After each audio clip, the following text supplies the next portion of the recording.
Hell yeah. Hell yeah. Alright, we are here. We are here. Say hi. Say hi. Our party is here. You can see them in the top Hi. right. Woo! Ooh, Hello. woo! We're here. Ooh. We're doing a special. If anyone if anyone has like, oh, raise this person, lower this person, sure you're too loud, the music's too whatever, just let me know in the chat as we get this set up for the first time.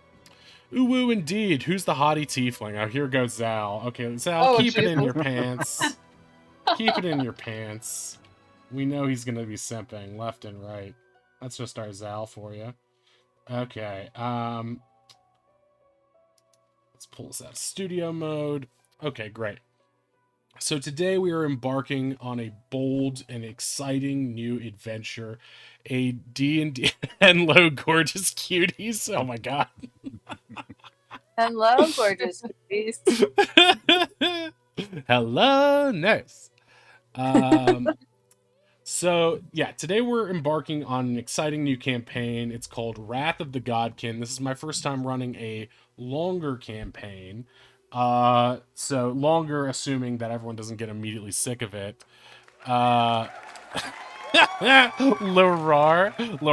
to Laroni to Laroni. Oh wait, is it Roni or Ronnie? What did we decide on there? I think Ronnie. Ronnie. Okay, Ronnie like the witch from Elden Ring, right? We talked about that briefly.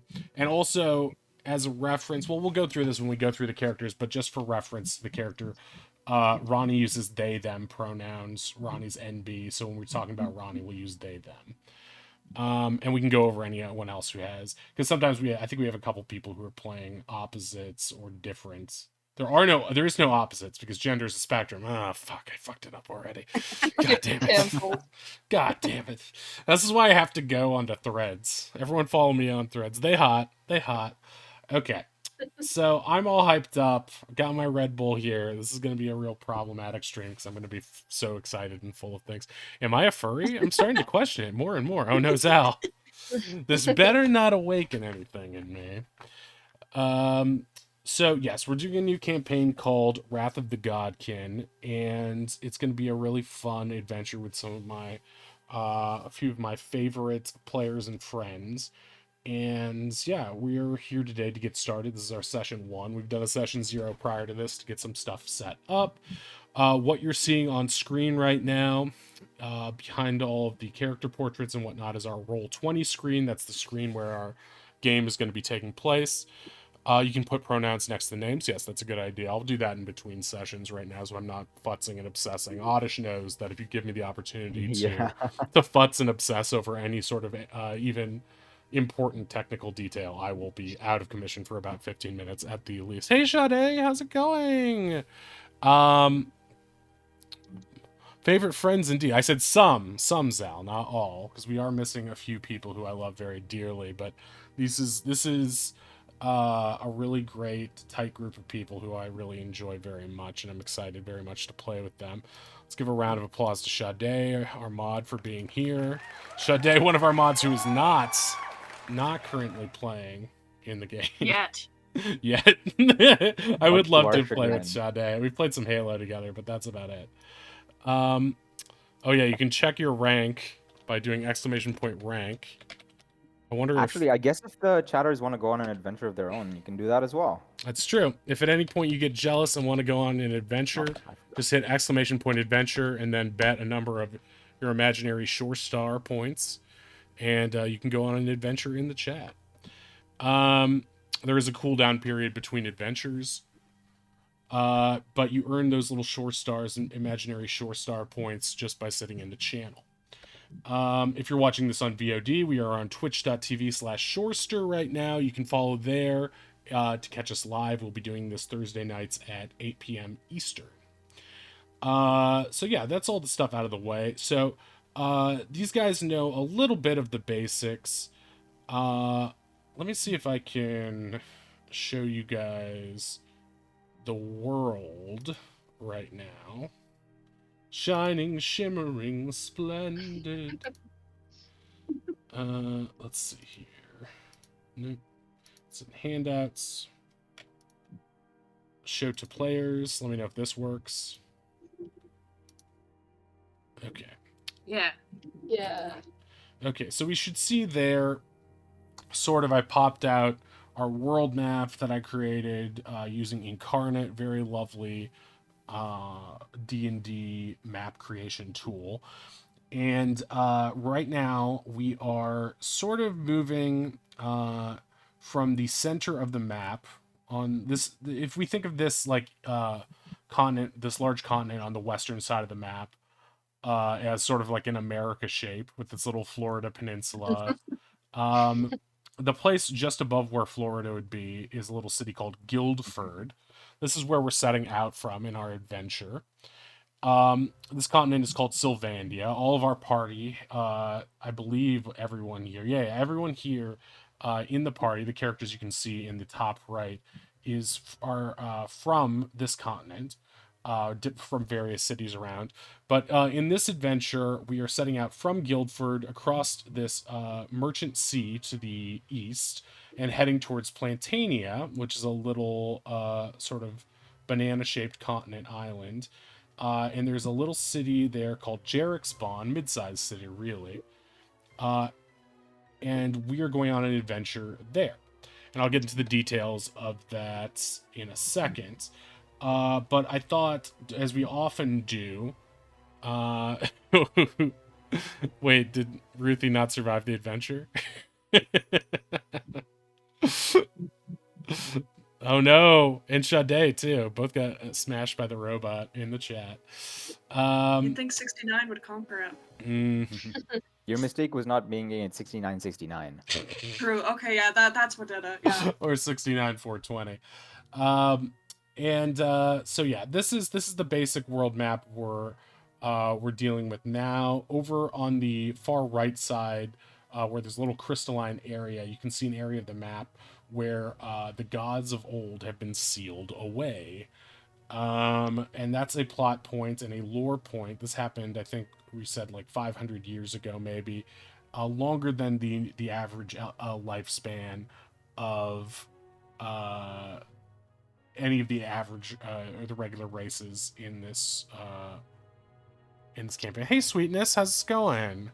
How are you doing? Welcome. So anyway, what I'd like to do is, if we could briefly go through the characters, just like very briefly, to give people a sense of who they are, and then we'll get started on this adventure. Does that sound all right with you guys?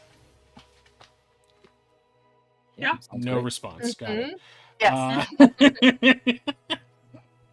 All right, let's just go down the list as they would see them here. So starting with the top row, let's start with Affinity.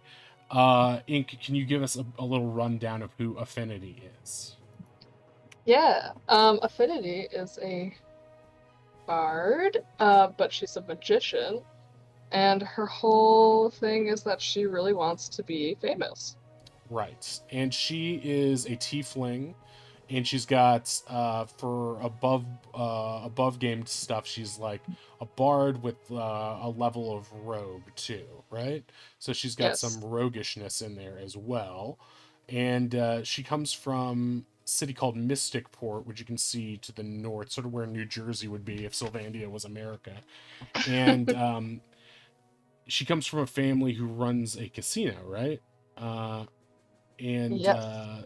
that's where she sort of picked up doing. And she's not just, even though this is like a magical fantasy world, she Hector, we are starting at level 3. Everyone is at level 3. Hector just said hey Sweetness to someone in chat. Ruthie, you need to shut this down. Oh my god, I know it's your birthday. Can't. But It's this his is birthday.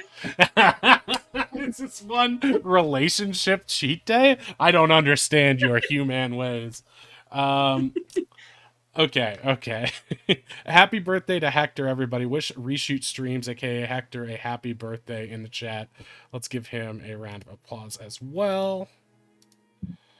Happy birthday for being a wonderful person, a wonderful friend, a wonderful podcaster. Let's get that reshoot.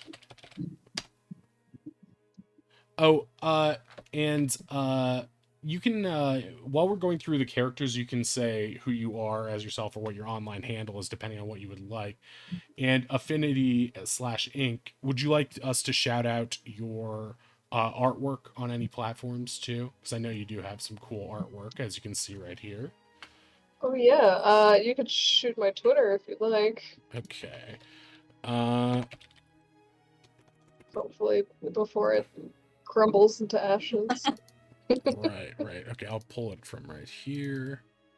I'm gonna put it in the chat. But her @ on Twitter is inkviral00. Inkviral00. Let me see if I can get rid of this real quick. Go back to the splash screen. I like these new ones that you've done too, or I guess it's your portfolio day thing from January though. All this sort of like She-Ra-esque stuff. I like that a lot. Well, thanks. Okay, so I'm doing that thing again where I have 50 windows and I forget what I'm doing. Okay, I've got to put. So this is Ink's Twitter. I'm putting it in the chat now. Okay, so Oddish, why don't we go to you next? That's your character Kelken in the top middle right there. Tell us a little bit about him, what kind of character he is, and all that good stuff. Sure. So yeah, hey everyone, my name's Ash. I'm playing Kelken Bayhorn, a Furbolg, Circle of the Moon druid. Kelken's kind of, I guess if you look at the map, he's, well, when it was up, it was from a like distant mountainy wooded range called Elderwood Range. He's kind of a really gentle, shy guy. I would say he's introverted, but he's not really. He wants to make friends. He's just not very good at it. He, is very bizarre socially. He'll talk to inanimate objects and stutter a lot. And yeah, he's just here to document as many creatures and plants as he can. He's a bit of a junior biology hobbyist dude. And that's his deal, yeah. So Elderwood Range is on the top middle of Sylvandia. It's sort of let's see if I can give you a better. So if we go from the blue New Jersey-ish city, Mystic Port, at almost the exact middle of the map, we travel west along this route to the north. There's a little mountain there. It says Elderwood Range right there. That is where Kelken is from. And Kelken is a Furbolg. He has giant blood, correct? He's like a descendant of giants, so he's very tall. He's 7 foot. Kind of short among Furbolgs, but yes, pretty tall normally. Pretty tall, yeah. He's the runt of the litter in terms of Furbolgs, but he's a massive guy. He's sort of a gentle giant too, in that he is sort of a studious sort, not really a crush, kill, destroy, Hulk kind of guy. He's on a quest to. He's a biologist, and he's on a quest to study as many beasts as he can. One thing I will note about this campaign and these characters as we're getting started is that I've taken some liberties here, which is that I've given each of these characters a unique character tree, sort of like in a video game where your characters have specialty trees. And for example, Affinity can perform magic tricks that can get her in and out of combat situations and role-playing situations. Kelken has this almanac of beasts, and that will allow him to study beasts and learn about them sort of in a Pokedex kind of way. Being uncomfortable around people and talking to inanimate objects is antisocial behavior. When was this? Yes, I feel playing Zal. Yeah, you're playing Zal. It's after the 4th of July. Liberty is free, my brother and my... What is that? I've been shadowing Zal without him knowing, honestly, just studying his every movement. You should be flirting with the player characters already then, if that's the case. So it's extra social behavior, it's paranormal behavior. Okay, do you have anything else to add about Kel before we move on? No, that's it for now, I guess. We'll see as time goes on. Yeah. So next is Oswaldian. Owlbear, why don't you take us through this lovely little cutie? All right, I'm playing Oswald. He's just a little guy. He's a Kenku in owl form and evocation wizard. He might like his fire a little bit. He likes dragons. Like he really likes dragons. And he will tell you all about them. He studied so much about them when he was learning to be a wizard. And he Yeah, seems to be wearing a dragon hat in that drawing right there too. So it's gone beyond just mere fascination into a little bit of cosplay there. Seems like. he made his own costume. He's very proud of it. Well, we're proud of him for doing such a good job. It's great. I love the button eyes. And you've made this art yourself too. It's very nice. Not cheating like Oddish and I do with our with our AI created art. Okay, so Kenkus are bird type people, and they can come in various bird forms. In our version, Kenkus do not have to speak solely through mimicry, so Oz will be able to talk normally, but will be able to mimic as he so chooses. And what was the other thing? Oz will also have a specialty tree related to his fascination that we will see as time goes on. It'll probably be more fun in practice. Oz is from Dark Flame Ridge, which is sort of to the northwest of a mystic port in those mountains. It's a little town with a scary name, and it might be have been named that way to keep tourists away, or I forget what our other reasons for it being named that way were. but yeah, a cute owl, scary name village. Okay, Ronnie, why don't you go next? And that's is Ronnie. Yes. Okay. Ronnie is a fighter cleric multi-class bugbear who was sort of adopted by an ex-adventurer who had come to regret some of his violent ways. And so they sort of like moved around a bunch. And they're like Ken, a bit of a gentle giant, like strong, clearly like out to be able to do some damage, but their goal is to do so with, the idea of being a shield for people who can't protect themselves. They, are trying to help where they can. They're not. Well, they're a little stupid. They're not stupidly naive. Like they don't understand the way the world works, but they're a little in the position of being big enough to take non-violent routes as often as they can. Right. Sort of a noble hero in the most classic sense, protecting the weak and standing up for them. And their unique tree has to do with doing just that, helping people and also running to protect others as it comes up in combat situations. And when she said stupid, I thought she was studying me too. Okay, let's go on to Waylon.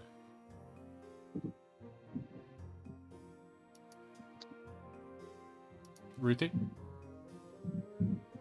About that, and had to step away. Okay.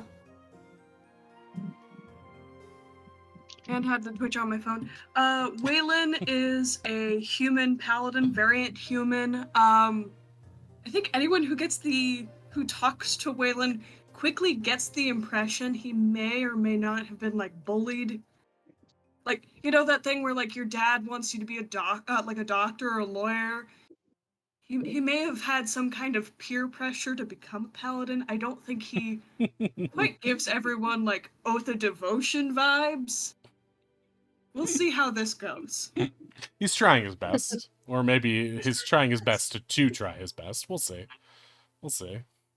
So he's a non-traditional, non-pretentious paladin. It almost feels like Ronnie might be a better suited to be a paladin than Waylon in some ways. But Waylon's can hold his own, right? He's no scrub. There's an attempt in there somewhere.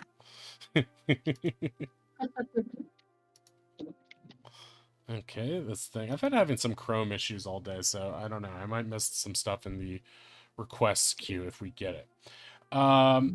Anyway, Annie Hoozle. So those are the characters. So let's get started on this adventure. You should be able to hear music in the background. If it's too low, just let me know and I can raise it a little bit. That's for the streamers. Okay, so I'm gonna bring us over here. All right. So I'm gonna take us to from this incredibly beautifully designed splash page with its weird AI art. I put banana shaped island in here, and this is what they gave us. I don't know what they were thinking. Thanks a lot, AI art.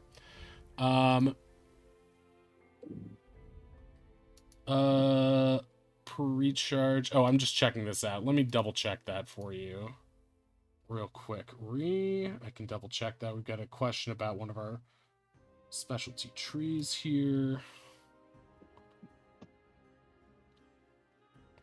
I might have forgotten to put the... okay, so I made notes of this above your abilities in we're just above them on the right hand side of the character sheet. You'll see you have 1 calming presence and 2 valorous shield. Much. Do you see that? No, but I will just. Oh yes, okay. Thank you. Yes. There's 6 boxes here. 1's action surge, 2 poor priest, 1 calming presence. So I have set it up so I think they will set. Oh, these aren't set to. These should. That's cool. I see their refreshes in the notes. Resets on. I was just looking at the calming presence resets on short rest, and valorous shield will reset on long rest. I'm just gonna fix that in here because I forgot to do that. So good call on that. Okay.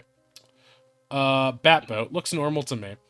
I can't find anyone's faces. Yeah, faces aren't important.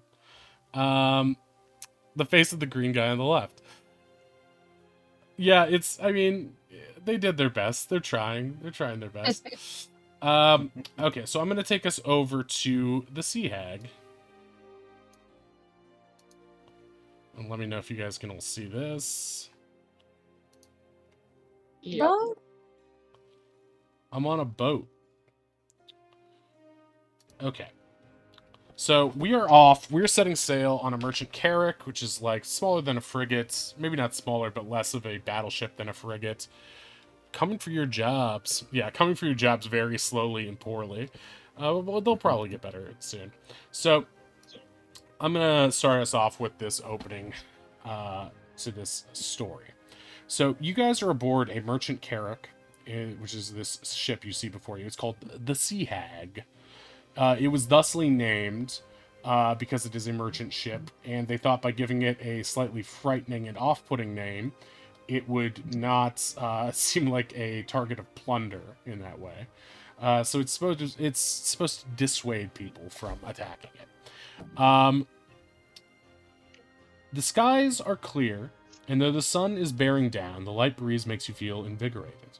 The ship buzzes with excitement. You've been journeying in rather dreary weather for about a month, and it seems now that the weather has finally turned for the better. You're a couple days away from making port in your destination, a lively and storied city on the island continent of Plantania. The city in Plantania is known as Jerixbon, and is said to be a place where one can easily make or lose one's fortune. Some of you are eager to learn if the rumors you've heard about Jerixbon are true. Your employer, and you can see him at the bow of the ship. He's up in the top left. He is a warm, egg-like man named Odilon Odie Silverton, and he has hired you as his bodyguards to protect him on this journey. You're supposed to act as bodyguards in case of any pirates, beasts, or any other complications that may arise upon arrival in Jerixbon. And as we've been discussing previously, you guys are part of a faction, an adventurers guild called the Valor-Bound Society, which operates out of Guildford. So you guys all separately came to the Valor Bound Society looking for work, and you were assigned together as a team. You've been working together for the past couple months. You sort of know each other a little bit just from working together on the job. Maybe you're not super close, but you're coworkers. This Odie guy is the well-off merchant. He's like the scion of this family, of the Silverton family, which also operates a merchant's guild. And so, yeah, your job is to protect him as he's on this vessel that his family owns. And he is on a trip to go to Jarek Spawn and basically become the new mayor by depositing a large monetary sum or collateral in that worth a large monetary sum. And whoever has the most money in the bank in Jarek Spawn becomes the new lord and mayor of the city. And so, in order for the Silverton family to expand their control around the globe, they are trying to make Odie the new mayor of Jarek Spawn. And so, you guys are accompanying him because he's sort of a he's sort of a squishy guy, and he is not much of a fighter. He's a lover and a joker, and a midnight toker, and he is just basically a would be royal, not really a royal, but sort of like a moneyed person who hasn't seen much adventure in his life, and so he's excited to be out in the world. Maybe he's a little bit naive about the way things are, and that's what you've noticed about him so far. But he seems like a relatively nice guy, and he certainly seems more generous than you've heard about rich people for the most part. So far today, there's nothing but, or so far lately, there's nothing but dull weather and dreary skies that have been proving adversarial, but today it's much nicer. In a bright and high-spirited voice, Odie cheers on the crew as they go about their daily duties, reminding them that there will be ale and chicanery for them all upon their arrival in Jarek Spawn. So sailors are bustling about the ship, and you're sort of like vaguely familiar with a bunch of these people as they run around, some more so than others. And moods are pretty good right now. And so at this point, you as you're just sailing, you guys as bodyguards, you sometimes help out with the day-to-day activities on the ship, but your job is mostly to watch out for trouble and take care of it if it comes up. And aside from helping sailors with their jobs in stormy weather and stuff like that, you haven't seen much trouble lately. So it's been a pretty dull and lackluster voyage so far. But right now, yeah, you're free to go about your duties, and you can talk to Odie, talk to any of the other sailors. You can hear some noises from below deck indicating that there is a cards game going on the middle deck with some of the spear fishermen who are constantly playing cards together. So yeah, you're able to do what you would like now aboard the vessel as we get started. And so I will pass things over to you guys, and you can, do what you wish aboard the vessel as we continue our voyage.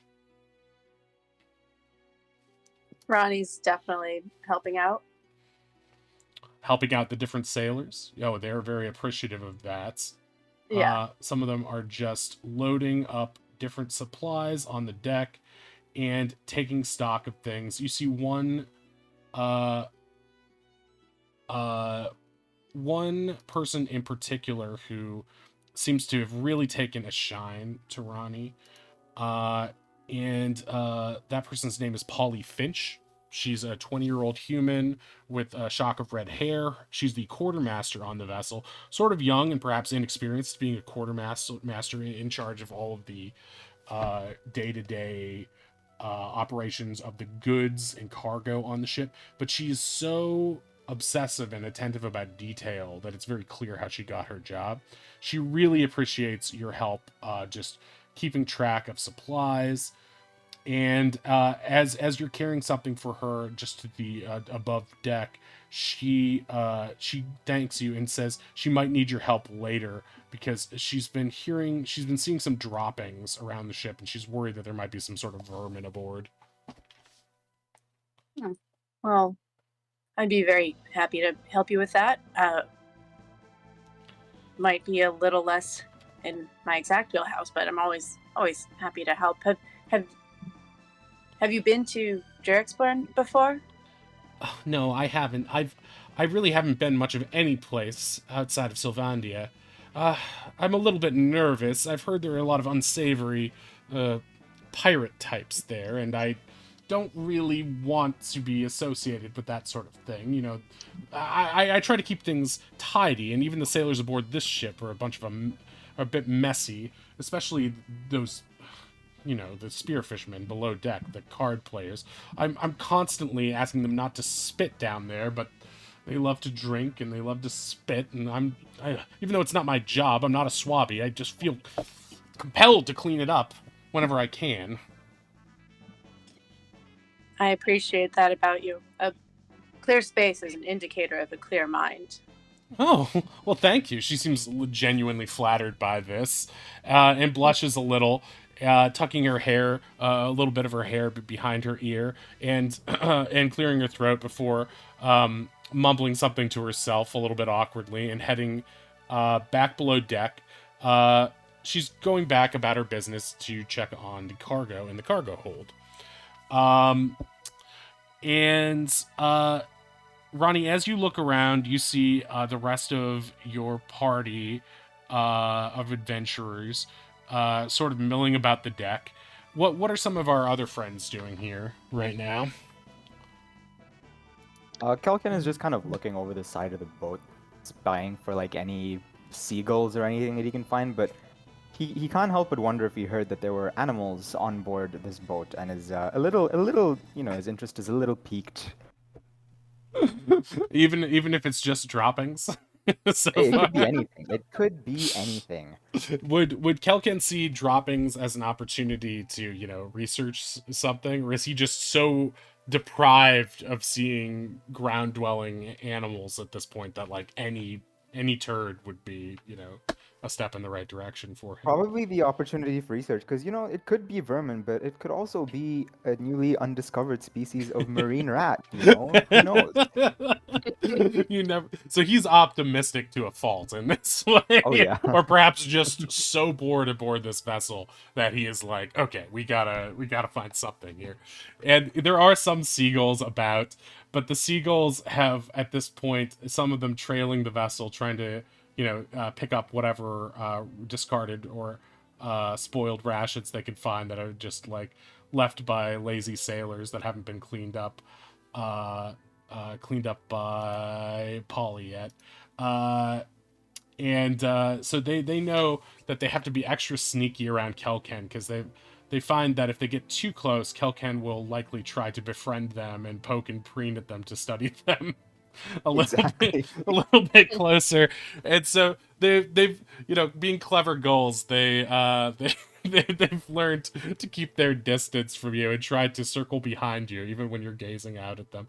You do see a pelican in the distance, and that's kind of interesting, but it's not the only one you've seen. It's just, you know, a slightly rarer sight. It's just a pelican. Yeah, it's just a pelican.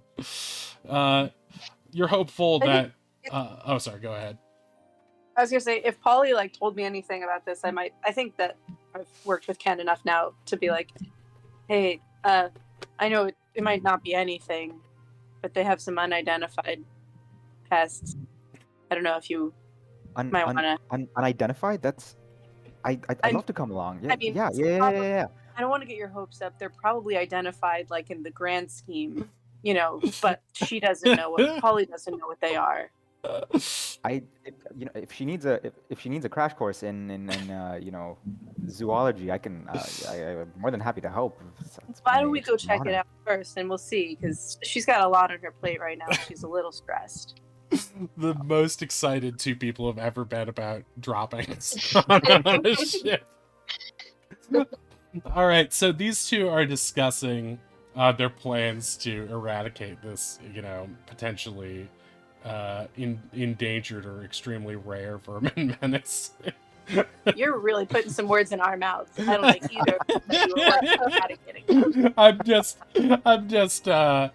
maybe gilding the lily a bit too much, but that's the vibe I'm getting from them. Um, so yeah, we've got you two in conversation. We've got Wayland, Oz, and Affinity also on board. So what are these guys doing? Uh, Waylon is there's a point when as a paladin you cannot get sick anymore. Unfortunately, he still is feeling seasick. He has been the entire time and it's been horrible, so he's gonna go distract himself downstairs and play cards. Okay, great. Yeah, certainly some of the grog that those pirates have, or not pirates, but uh what do you call it? Oh God, I'm resizing your token. Fisherman. Yeah, the spear fishermen have should definitely either settle or eradicate your stomach. I've Are moved. they I've are moved they you like over not here. part of the usual crew? Gotcha. Is that why they're like keep to themselves and stuff? They're just brought along because we're gonna need food and stuff. No, they've from what you have seen from these guys so far, they are there specifically to do. Basically, there's just one guy on board, whose name is Magnus Eelhart, and he's this like gruff older sailor, and he's just like the king of spearfishing. He's like really cynical and pessimistic. He loves to play cards, and he is so good at spearfishing that in cases where people need rations, they basically just keep him on retainer like a pro pitcher who is always there to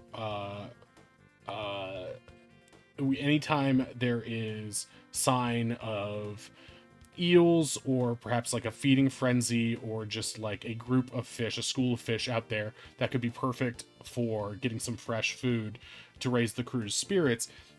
He and his team, which are Astrid and Orion, they are his two sort of like proteges, and Orion's sort of like a little bit pretentious male half elf sailor, and Astrid is sort of is in her mid-20s, and she is a wanty spearfisher who like emulates Magnus to a T, which is kind of funny because she's just like she's sort of like a 20-something cute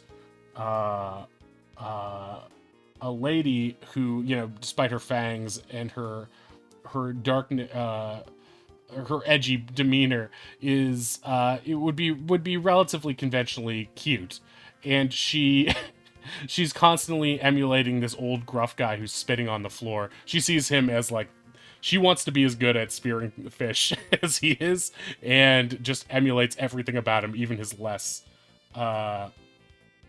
adorable characteristics, which are pretty much everything about him. But those guys always hang around on the mid deck at the card table.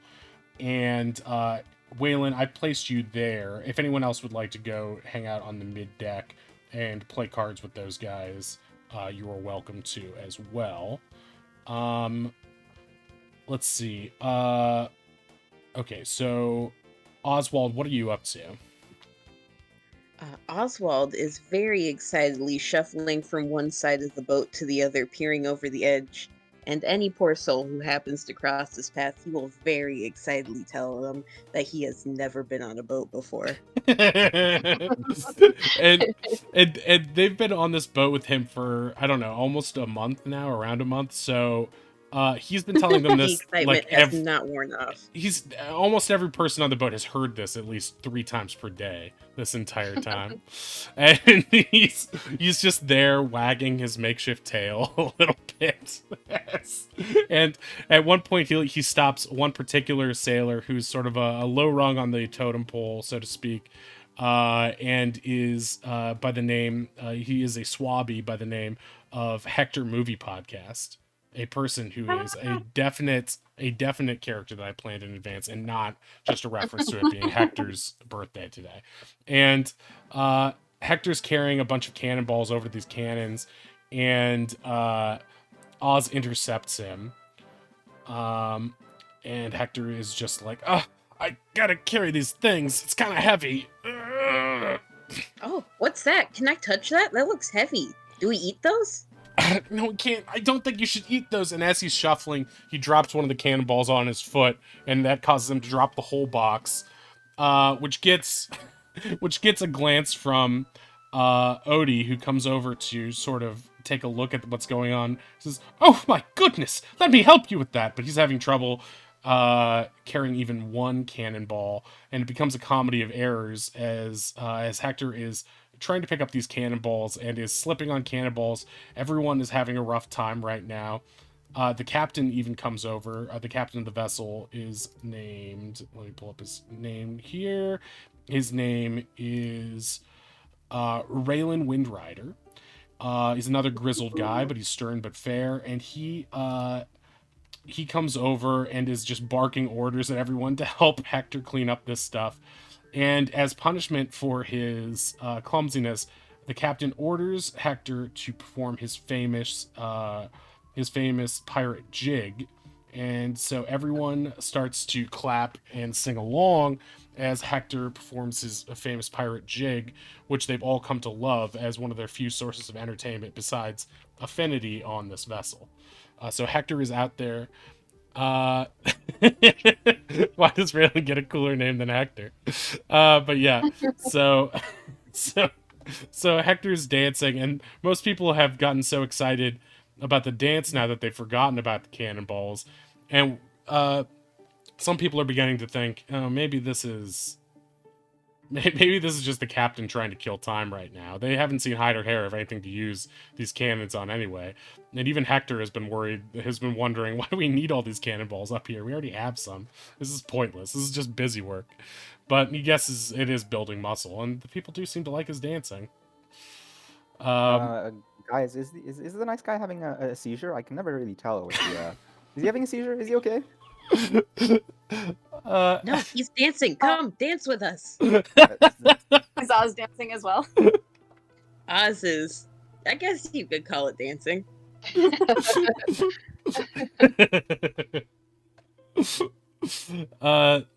At this point, Odie is working up a sweat, and he's laughing and he's saying, "Oh, I hope we can share these same sort of joyous occasions when I am mayor, and I hope that some of you will stay on and not return to that foul continent. When I am mayor of Jerixbone, all will be lively and full of joy." And he giggles and he starts flipping coins to Hector as Hector dances. I'd like to just keep an eye on the cannonballs if there are some that are sort of loose and rolling around. Make sure Yeah, there nothing goes definitely wrong. are. There definitely I'd like are. to sort of, without getting in the way of anyone enjoying the dance, just sort of like move them into more secure, whatever these little like pool ball racks Yeah, right. are. Yeah, you're putting them in while while the ship is and Hector is just sort of accidentally kicking them around. So you're sort of stacking them up in a pleasant manner while this is happening. Affinity, what are you up to while this madness is happening? Affinity, I feel like this whole time has been like finishing filing her nails and like brushing her hair out. The weather's been like crappy, so she's like, oh, this is disgusting. I really gotta shape up. She finishes brushing it out just as a swell of humidity hits and frizzes it all out once again, and creates sort of an almost like an afro-like poof. She like at that point just throws her comb off the edge of the ship and like not entirely like a tantrum, but sort of tantrumy is also gonna go below deck to try to like escape this the humidity and join the card players. Okay, I'll put her below deck. As soon as Finn hits the Oops. table, Waylon like sits up a little bit, just When she throws the comb overboard, a very cheeky seagull snatches it out of the air before it hits the water. That was what? That is completely unseen behavior, and I really have to take notes of this. The That can't possibly be good for it, right? it flies above Kelken. Kelken, I'd like you to make a dexterity saving throw. All right, coming up.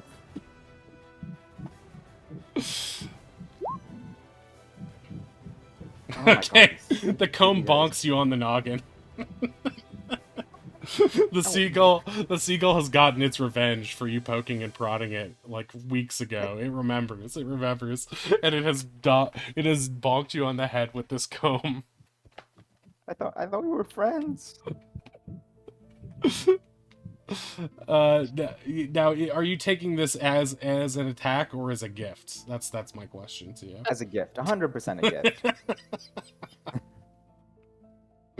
All right, let's while this is going on above deck, let's go down to the cards table. So right now we've got at the cards table 5 players. The table is full right now. Affinity has just joined, and we've got Magnus, Astrid, and Orion, the spear fishermen, or spear fishers, I should say, because they're not all men, are seated at the table. So, for this game, I should say that check your sheets right now. You should have at least 50 gold in your possession right now that you've been paid out just as you know, part of your work for the Adventurers Guild. So if you don't 50, have not 15. right, exactly 50, not teen, but 50, Okay. more than 40. So if you have less than that, you can add it up to 50, and they're playing a variation of poker. And the way we're going to do this is, are you guys familiar with how to do a GM roll? No, I don't think so. Okay, so in order to do a GM roll, you just do backslash in the chat window on Roll20. You do backslash GM, so it's going to look like this, minus the minus the quotations. I'll put this here.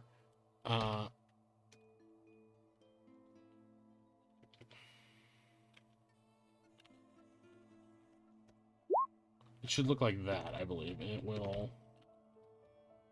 Cool. Oh wait, my bad. That's not it. It's GM roll. So it should look like this.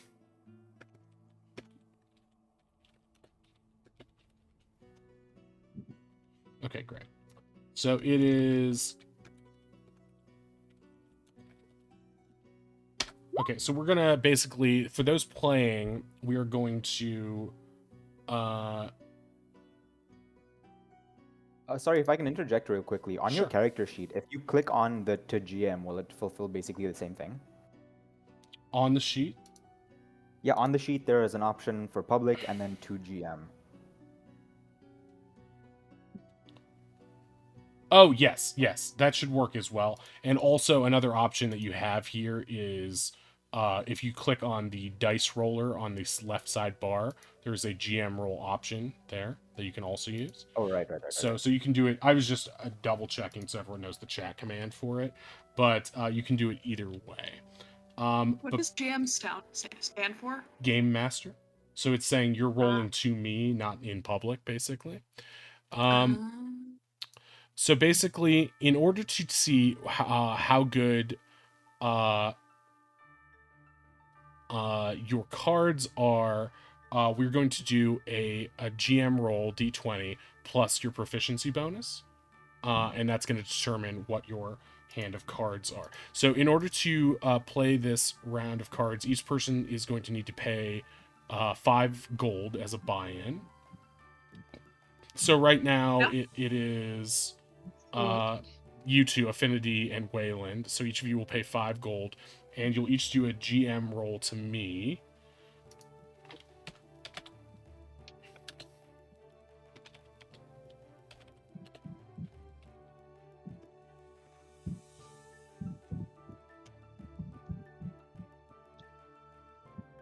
Okay.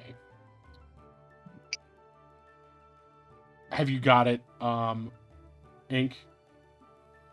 Yeah. Is it just a straight D20? Yes. Okay, gotcha. Okay, great. There we go. All right.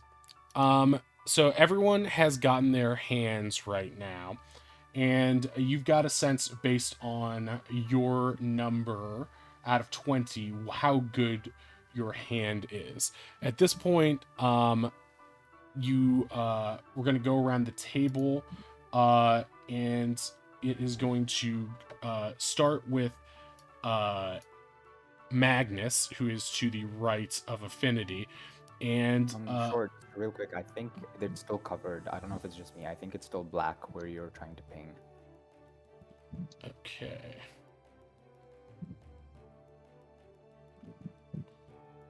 Oh, I see. On the On the map, yeah. do you guys want to come downstairs so you can see what's going on too? Sure. Okay. I can move you there. Well, it's not super important, but oh wait. Apologies. I'm just running like 57. Oh, I see.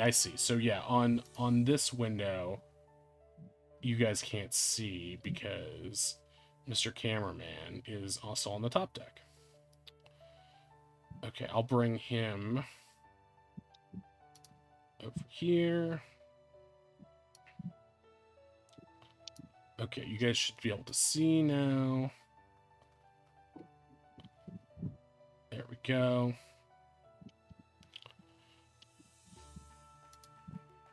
And do you other players want to come down to watch the card game at this point, or are you still dancing upstairs? Up to you. I think Social merriment makes Kelkin uncomfortable anyway, so he'll head downstairs. Okay, gotcha. don't forget to keep an eye out.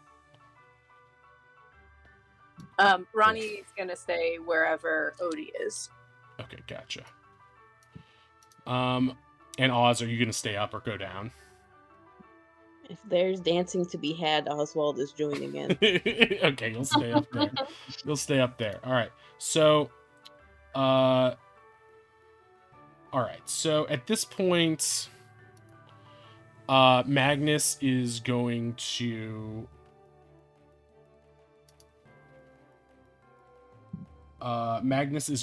raise 5 gold, and Astrid is going to call that. So now the bet is, and also Orion is going to call that as well. And so the bet is now you would have to add 5 extra gold to stay, Ruthie, if you would like to stay in this hand. Yeah, I'll do that. Okay, so subtract 5 gold from your inventory, and then Ink, it is up to you. Would you like to bet an additional 5, or would you like to fold? Affinity's gonna bet another 5. Okay, great. All right, so at that point,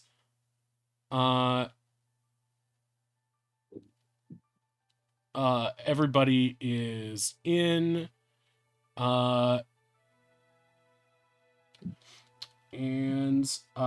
we are going to reveal our cards, just for the sake of making this go a little bit faster. At this point, everyone places their cards on the table, and the winner is Orion, who had got the best hand by rolling a 19, beating Ruthie just barely by 1. So he cleans up the thing. Brutal.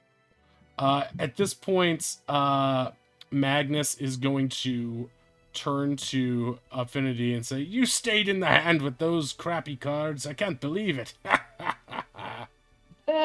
don't know. I could have fooled someone at some point. Hey, speaking of fooling people, why don't you show us one of those tricks? We got some cards here. Oh yeah, we can do showtime. Let's see. She's gonna take a random card What time? and she's gonna. Are there windows on this deck? I believe there are portholes, yeah. Okay, cool. So she's going to sort of like aim the card at the porthole and just be like, I'm gonna toss this through that window. She's gonna try to do that without it shattering. Okay. Yeah. That makes sense. Alright. I have to roll performance. Yes, Question please mark? make a performance roll for Alrighty. this. Okay, you toss the card with a flick of like a sort of a snap of your fingers, and the card bounces into the frame of the porthole and comes back and hits Magnus in the eye. And he goes, "Ah, God! I knew I shouldn't have made fun of you. You're a witchy one, aren't you? Ah!" And everyone else at the Falcon table applauds. laughs. She just like does a little jazz hands like ta-da. Totally That's my intentional. type of laugh. Yeah. But then like mutters to herself, damn, today's really not my day. At this point, the Astrid is the sort of the sidekick, the female sidekick of Magnus, is going to stand up and grab her spear and point it at Affinity and say, "How dare you offend Magnus in such a way?" And Magnus is like shooing her away. No, don't worry about it. I asked for it, didn't I? And even he's laughing it off. But Astrid's like giving you like edgelord girl to edgelord girl like evil eyes right now. I think she kind of resents you. Perhaps. I mean, hey, it could have been a knife. Just saying. she sort of like sharpens her eyes and like shows her fangs a little bit and gives a little bit of a snaky lizard tongue hiss at you. From above deck at this point, you hear the lookouts on the ship above the crow's nest call out, "Over there! Over there!" And he's pointing off to the starboard side, and those of you who are above deck can make a perception check to see if you can see what he is talking about. And tell me that's not another bird he's shouting at.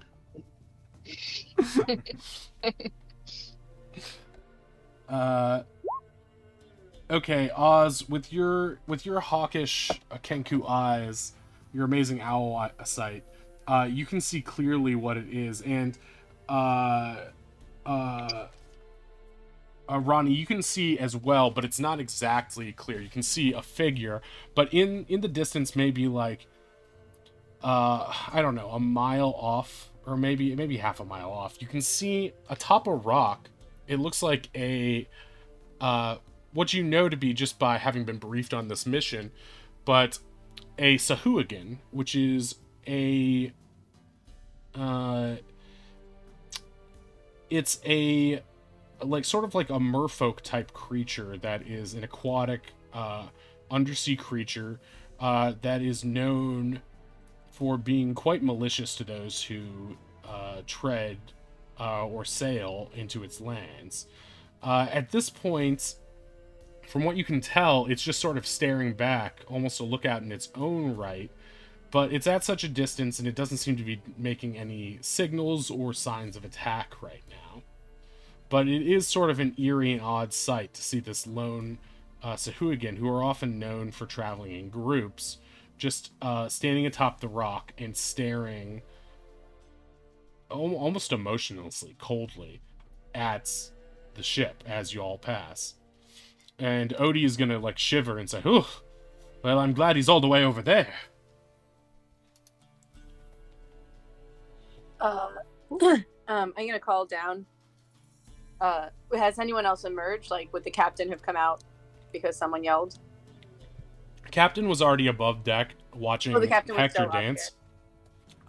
And so a bunch of people are still above deck, and everyone's just sort of like silently watching, a little bit nervous, but a little bit curious as well. And it just sort of seems like ships passing in the night, almost. It's like there's no action, there's no threat. It's just a Sahuagin standing there. Let me see if I can show you guys what a Sahuagin looks like in case you would like to see. I sort of yell down, Ken, that's something you might be interested to see. New creature, and then I get up and run, immediately trip over the edge of the bed, faceplant, scramble up, and continue on my way back up. You faceplant. Um, I want to see if and this then will work. I'm probably like to the captain, sort of just like, so you've done this run before? Is this normal? The captain shrugs and says, "Lots of strange things in these waters. Sahuagin's nothing to worry about. Especially for a brave one like you, eh?" And he sort of elbows you in the shoulder. I don't really like take any bait there. I just sort of like look at him calmly. But sensing that you're being a little bit, you're not in a jocular mood right now, he's going to be like, "Well, I don't think we should have anything to worry about. We're at range. He can't reach us from here. We should be safe in the meanwhile." And just as he's saying we should be safe, you hear an ear-splitting Damn it. shriek come from, not from where the Sahuagin is, but from far below deck. Even farther below than the middle deck, but from the cargo deck. The people on the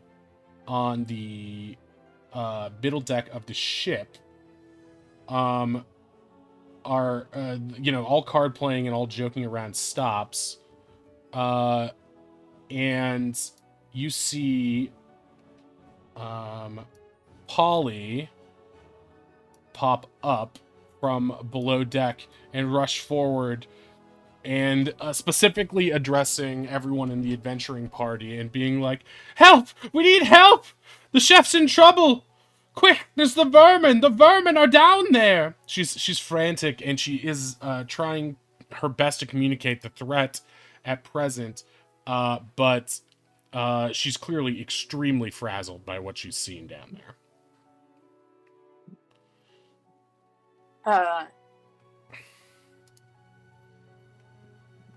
Whoa.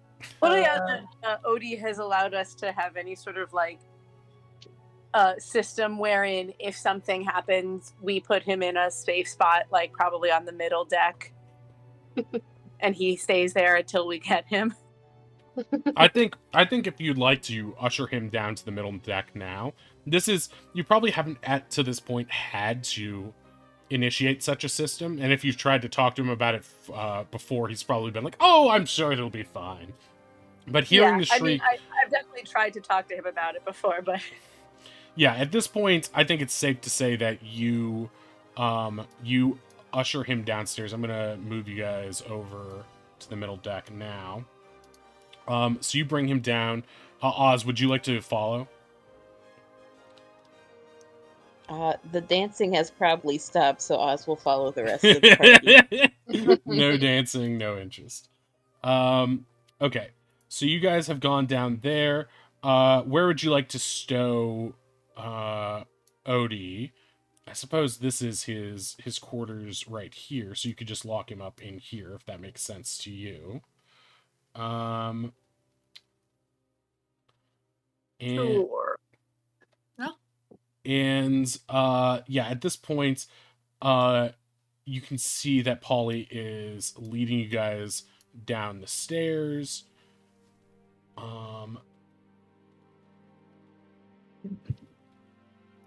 Polly, can you be any more specific? What kind of what are we looking at? Rats! Rats! Are the rats, would you say the rats are like aquatic of any type? Do you think like they're rats you've seen before, or do you think they're like new, or Oh, how shush do you you! think And these she rats? bops you on the head with a spoon. It's like, I have no Polly, time for that! The chef's life is in danger! There's no Those need. rats' lives could be in danger. If they're in endangered species, we gotta save them. She points for you guys to go down first. Obviously, does not want to be in the line of attack. Are you going to head downstairs? Yeah. Okay. And I tell it doesn't sound like anything you need to be worried about, but just lay low. Stay here until we come get you. Okay. At this point, you guys are entering a unsafe area, and you can place yourself sort of in this like little stairs area. Let me see if I can draw a box for you guys. But like, you can place you guys anywhere like around here you would like. Can you see that green box? Yeah. So you can place yourself anywhere around there that you would like to. But as you come down the stairs, you see several radish problems. You see a few giant rats, like these over here, and you also see a couple of rat swarms, which are just basically a big cluster of small rats all grouped together in a frightening rat king-like swarm. Do we see the chef? You can't see the chef directly from where you're standing right now, but you do know that she's through this open doorway back here. She's typically by, you know, from just perusing the ship on your own, she was likely back there. And you can hear her moving about, and you can also hear what sounds to be like another rat back there. From what you can tell right now, the rats aren't all like grouping up and trying to attack her. Most of them are going after the food stores. As you can see here, this rat especially has gotten into the food stores right here. And Polly is going to stand at the top of the stairs and yell out, "They're going after the food! The food! We need to keep our rations intact." Oh god, the food, not the food. The delicious food. At this point, I would like you guys to roll initiative by clicking on your tokens and then clicking on initiative. Oh, let me see if this is turn order. Can wait, I can add you guys to that. Blue is initiative. Blue? How do Starting you do strong. How do you start initiative? Okay. Oh, okay. Wait, did I get Ree? No, Ree's the only one who's not on here, right? Oh wait, no, What? you're on here. Okay. Okay, great. Do. Investigate 311!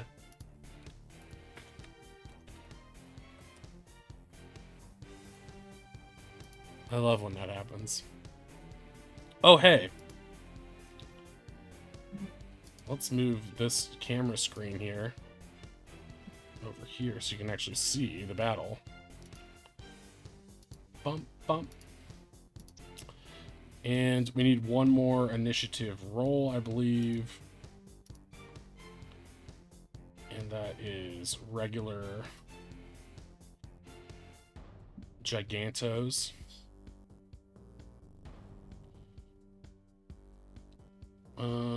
Where are they?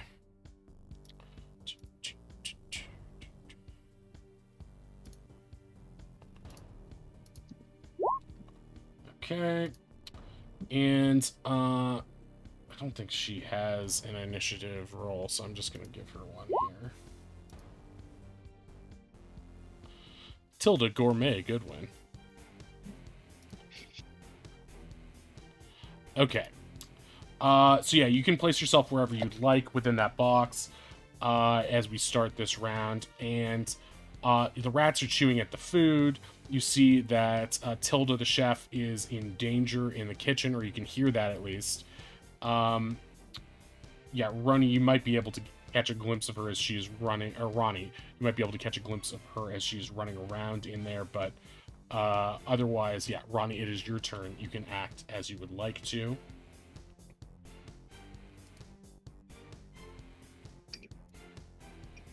This is a door? It's an open. It's like an open door. Okay. Yeah, it's not That's where I need to go through to get in there. right. Right. In order to get to where the chef is, you would have to, yeah, go through that open area. Okay. I'm just gonna use a dash action. Okay. To get myself there.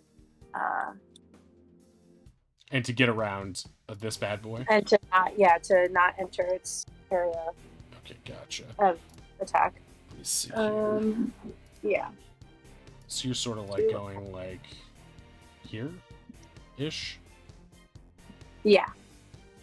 Okay, gotcha.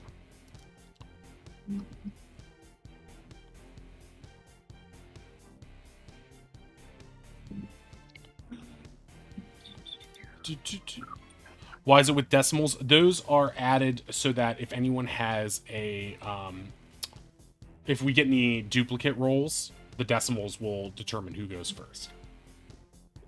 Just a faster way of doing it than having to do the dexterity off. And the decimals should be based on the dexterity as well. Okay, so you are there. Is there anything else you can do on your turn? No, I don't think I have any useful bonus actions. Okay, gotcha. All right, so let's move on. Okay, Affinity, it is your go. Okay. She's not into the rat thing, so she's kind of staying closer to the stairs for sure. Like She's ew, still I'm filing her nails. Yeah, like I'm not touching that. Yuck. Rats are gross. Ew. But she is going to take her wand out and cast a little thaumaturgy Okay. to sort of like try to lure the one by the food away from the food. So like maybe it's like the sound of another rat being like, "Come here" or something. To be clear, you do mean this one up here? Yeah, that guy. Okay. To be clear, a lot of these boxes have food in them, though. This is the only difference is this one has already contaminated this bunch of food right here. So this food, this food is already kind of mess. You probably wouldn't want to eat that. The others are trying to get into the crates as we speak. So you can use this plan. I just want to give you, yeah, no, that makes more what's sense. going on. Yeah. Okay, so she's gonna sort of aim it in the middle of all of them. Okay. Okay. To get them to sort of come over to wherever that sound was. Okay. I think it's a safe DC for thaumaturgy. Let me double check that.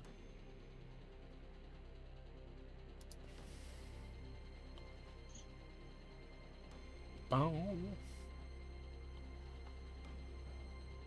Or maybe zoom out. You cause flames to flick. What's that?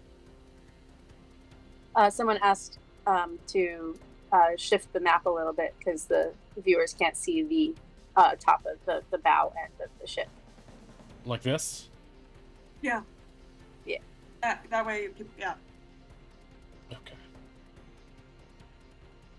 All right, this isn't too far out. Say lobby. Why don't we split the difference and go here? That way you can sort of see.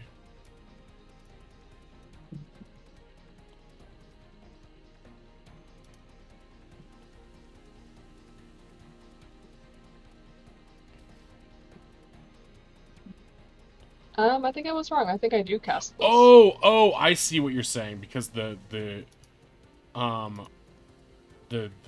thing is blocking the other thing. Got it. Let's see if that works. Yeah. That should be better. Okay. Purify food and drink. I was thinking about it. So thaumaturgy, you are... Sorry, I got distracted there for a second. This is the wrong instance of this window. Okay, thaumaturgy. Let's just put this in the chat so we can see it.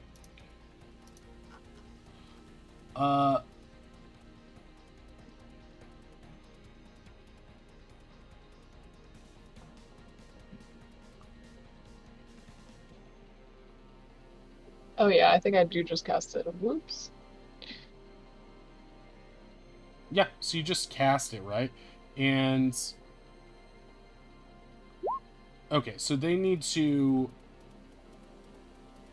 Oh. In this case, it's a wisdom, right? They need to. Uh, Yeah, wisdom makes sense. because Yeah, We're trying to that, trick them. yeah, exactly. that So sounds right. all right, so they're we're gonna go from.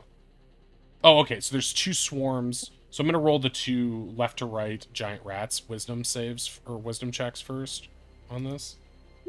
Okay, that one passes. That one's super smart. Damn. That one passes as well. They're both very smart. Oh my The god. smartest rats in history. I love them. Thank you, rats. I mean, no, I'm totally on your guys' side, not on the evil villains. Okay, the swarm. The swarm is not smart, and the swarm will be pulled away. The swarm many will be brains. compulsively. I'm just gonna move them away once towards the thing to remind myself that they are pulled away from that. Okay, would you like to do anything else on your turn? She's also gonna kind of just like move to where she decides, like behind this box is away from the rats. Rats. That's Why did it have to be rats? disgusting. Disgusting. Refreshing. Okay. End of your turn. Oh yeah. All right, Kelkan, you go. You go. You go. All right. Is it I beasting time? will. It is beasting time.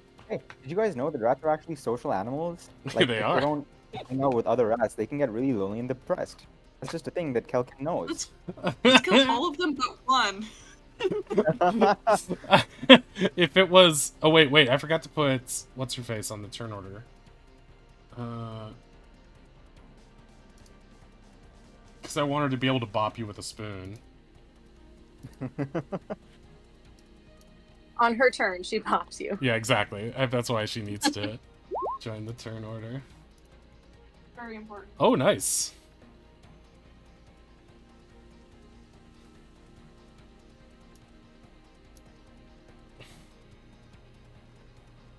Wait, where did I put her? She'll go actually after you, inspired by you, Oh, to yeah. bop you. Okay. So, are you beasting it out? No, I'm just gonna cast Spike Growth. So first of all, I will need to move. Okay. 1, 2, 3, 4. I'll just move 5 over here. Yeah, are these things like cover? Can I see over them or? Yeah, that's about, I would say, I believe that's just a crate. Let's just say that's a small crate that's like only like a foot or two high. So I don't think that Okay. would be even that much cover, but let me see. I'm gonna cast Spike Growth like right here, and that's a radius of 20. So Okay, do you want to like draw? 1, 2, 3, 4. Yeah. Okay, so 1, you're going 2, from 3, like 4. That is a line. right. How do I? Oh. Are you trying to? Fuck, Which never ones are you mind. trying to hit with it? It's just Spike Growth, so I'm just trying to place down a thingy of like. I think it's that size. It's 20 feet. It's 20 feet radius, Like isn't it? yay. Yeah, 20 feet radius. So that's like from the center out. Right. Okay, that seems about right. Center is 1, 2, 3, 4-ish. It's close enough. Okay. So you're trying to hit these two guys, basically. Yeah, and even the one in the top right, when they move through it, they will take some damage. They're But- not moving yet, so nothing But will not this guy, right? happen. Which Not the guy? top left one, but you're trying to get Not these. yet, no. Okay, gotcha. Okay, so spike growth is there. Is there anything you have to do to cast? Do you have to make a perception check or anything on this? Am I thinking So of the they right one? will need to make a perception check to recognize it as hazardous before entering it if they see me casting it, which I guess they do, yeah. Okay, yeah, I'm gonna put it in chat. as we're starting, I appreciate you guys putting the stuff in chat just so I get used to everybody's things. After I Sure. get used to it, then it'll be helpful. You want me to do that? I already just did it off your Okay. sheet. But area becomes difficult terrain for the duration. When a creature moves into it, it takes 2d4 for every 5 feet it travels. This camouflage look natural. And you can't see the area at the time the spell's cast must make against your...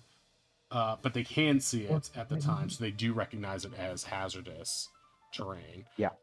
For now. But, okay. So they're going to try to get around it. Okay, is that the end of your turn? That'll be the end of my turn, yeah. Okay, I'm also fleeing from the scary lady with the spoon, which is why I'm... Oh, right. Yeah, because I shared this to players, and so it's going to...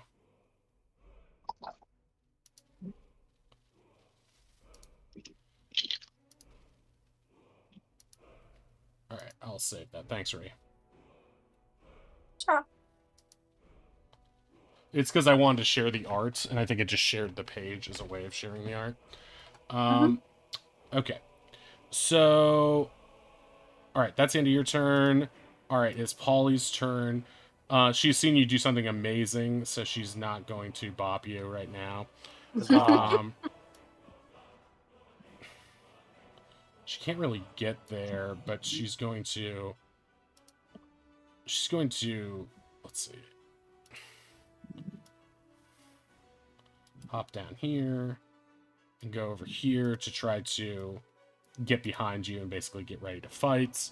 That'll be the end of her turn. Okay, it's the giant rats' turn. Okay, this one has eaten up this supply already by the time you guys got down here. It is going to try to climb up on this barrel right now to get away from this spike growth, but it's going to have to move through the spike growth to get out of it. And so, is the spike growth difficult terrain? It should. I think so. Should be. Yes. Yeah. Okay. Yeah, it becomes difficult to drain for the duration, yeah. And it takes 84%. damage while moving within it, so... Right, exactly. So it's going to take 5... It's going to take 1 instance of that, and it's going to climb over here. Oops. No. No.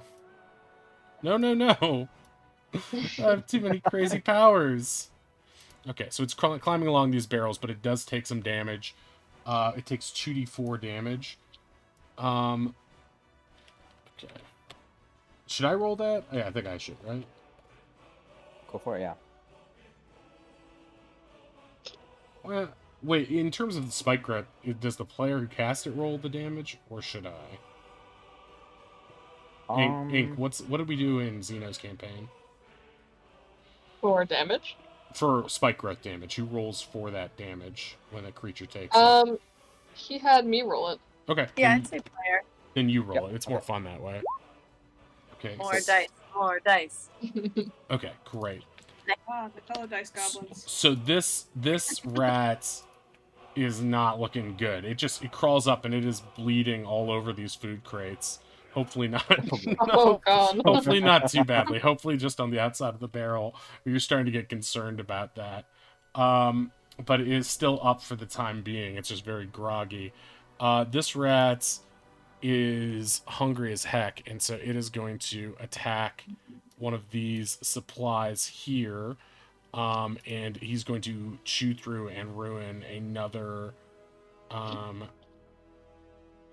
thing of supplies. So at present, two supplies have been eaten by rats at this point. This guy... Oh, wait, this is not his turn yet. But it is the turn of the giant rat in the chef's room. And that rat is seeing her wielding a vicious spatula is going to try to attack her.